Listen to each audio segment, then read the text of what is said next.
அனைவருக்கும் வணக்கம். நினைவாற்றலை இம்ப்ரூவ் பண்றதுக்கு ஏதாவது முத்திரை இருக்கா அப்படின்னு கேட்டிருக்காங்க. ஏன்னா இப்போ எக்ஸாம்ஸ்லாம் நெருங்கிட்டே வருது. நமக்கு எக்ஸாம் ப்ரிப்பரேஷன்ஸ்லாம் பசங்க பண்றதுக்கு ரொம்ப ஆர்வமா இருப்பாங்க. ஸோ ஆனால் இவங்க எல்லாருமே ஃபேஸ் பண்ற ஒரு முக்கியமான ஒரு பிரச்சனை என்ன அப்படின்னா, எனக்கு படிச்சது எதுவுமே ஞாபகம் வர மாட்டேங்குது மேடம். ஸோ நினைவாற்றல் ரொம்ப கம்மியா இருக்கு, கான்சன்ட்ரேஷன் கம்மியா இருக்கு. ஸோ இந்த மாதிரி இருக்கிறவங்க என்ன மாதிரி முத்திரை செஞ்சா ஸோ அவங்க படிச்சது எல்லாமே ஞாபகம் இருக்கும். இது குழந்தைகளுக்கோ இல்லை ஸ்டூடெண்ட்ஸ்க்கோ மட்டும் கிடையாதுங்க. இப்ப நிறைய பேர் நம்மளே பாத்தீங்கன்னா எதை எங்க வெச்சோன்னு தெரியறது இல்ல. அதே மாதிரி சில விஷயங்களை இப்ப நம்ம ஞாபகப்படுத்திக்க ரொம்ப கஷ்டமா இருக்கு. காலையில நினைச்ச சில விஷயங்கள் கூட நமக்கு மத்தியானத்துக்குள்ள கூட மறந்து போயிடுது. இது பாத்தீங்க அப்படின்னா நம்மளோட மைண்ட்ல டூ மச் ஆஃப் திங்ஸ் உள்ள போய்கிட்டே இருக்கிறதுனால நம்மளோட லெஃப்ட் பிரெயின் அண்ட் ரைட் பிரெயினோட கோஆர்டினேஷன் சரியா இல்லாததான் இதோட மெயின் ரீசனே நம்ம சொல்லலாம். ஸோ இது ரெண்டு பிரெயினோட கோஆர்டினேஷனை நம்ம சீர் செஞ்சு பேலன்ஸ் பண்ணக்கூடிய ஒரு அருமையான முத்திரை இருக்குங்க.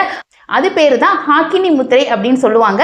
ஸோ இந்த முத்திரை எப்படி பண்ணலான்னு ஃபர்ஸ்ட் பார்க்கலாம். உங்களோட ரெண்டு கைகளோட இந்த ஃபிங்கர்ஸ் இருக்கு இல்லைங்களா, இந்த ஈச் அண்ட் எவ்ரி ஃபிங்கர் டிப்ஸையுமே நம்ம சேர்த்துக்க போகிறோம். இப்போது பார்த்தீங்கன்னா சுண்டு விரல் டச் பண்ணணும், மோதிர விரல் டச் பண்ணணும், அடுத்த விரல் இங்கே டச் பண்ணணும், உங்களோட ஆள்காட்டி விரல் டச் பண்ணணும், உங்களோட கட்டை விரல் இந்த மாதிரி டச் பண்ணி உங்களோட இது ஒரு பால் மாதிரி கிரியேட் பண்ணி உங்களோட அநாகத சக்கரத்தில் இப்படி வச்சுக்கணுங்க. ஸோ பொசிஷன் நல்லா ஸ்ட்ரைட்டாக உட்காந்துக்கணும். ஸோ அப்படியே கண்களை மூடி நீங்கள் அப்படியே கவனிக்கணும்.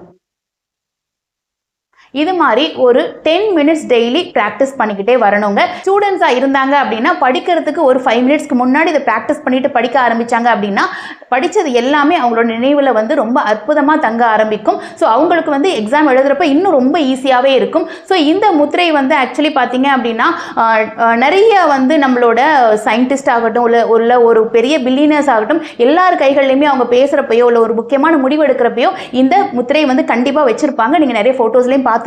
ஸோ உங்களோட நினைவாற்றலை இம்ப்ரூவ் பண்ணுறதுக்கு இந்த முத்திரை ரொம்ப ஹெல்ப்ஃபுல்லாக இருக்குங்க.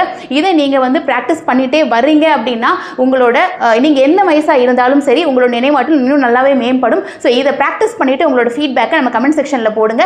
இது மாதிரி நிறைய முத்திரைகள் நீங்கள் தெரிஞ்சுக்கணும் அப்படின்னா நம்மளோட பேஜை ஃபாலோ பண்ணுங்கள். நன்றி.